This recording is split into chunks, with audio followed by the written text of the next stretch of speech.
911, what's the nature of your emergency? Please hurry up. Somebody fire shot.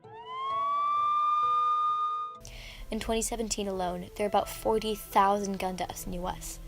And when that amount is compared to other causes like sickness and war, it puts them in perspective.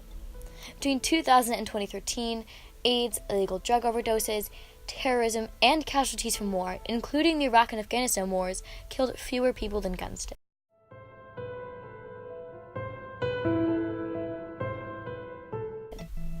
Now, not only are more shootings happening closer together, but no laws are changing.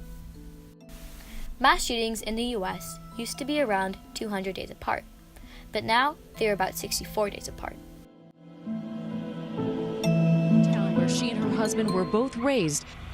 And as I was running, I just kept thinking, I'm coming for you, honey, I'm coming.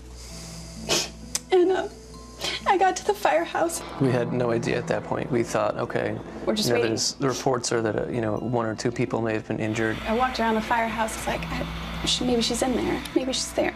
I knew I was going to see her, and I didn't. Since one of America's largest school shootings, Sandy Hook, happened in 2012 with 26 deaths, America has seen over 200 school shootings with more than 400 deaths.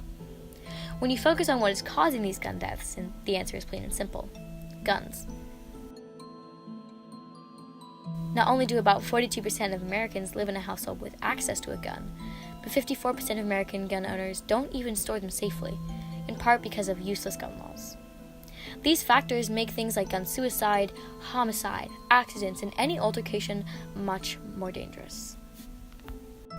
But when you compare America's gun laws to other countries' laws, you realize just how ridiculously lacking they are, despite hundreds of governments' promises to improve and strengthen them. We're going to do strong background checks.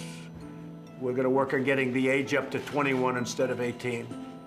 We're getting rid of the bump stocks. Countries like the Netherlands, Switzerland, Norway, Canada, Germany, New Zealand, Ireland, Australia, and Denmark all require a license, registration, and a reason for purchase in order to get a gun. Some also require safety trainings and safe storage. The US, on the other hand, none.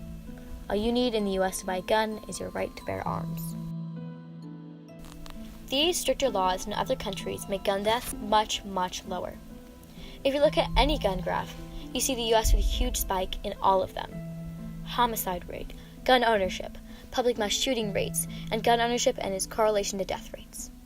The US sticks out every single time. This theme also applies to the president's post-shooting speech, as every single time action is promised, and every single time the only action ever taken is prayer.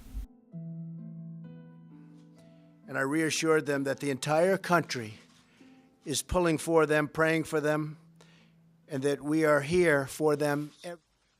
Our entire nation, with one heavy heart, is praying for the victims and their families.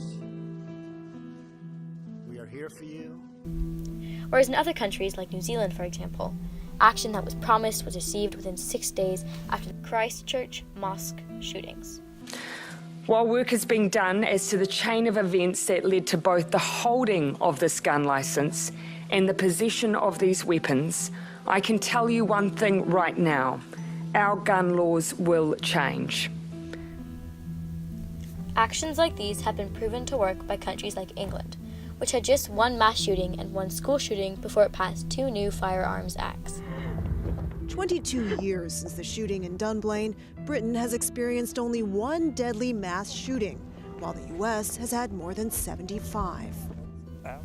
Gun control works. Background checks work.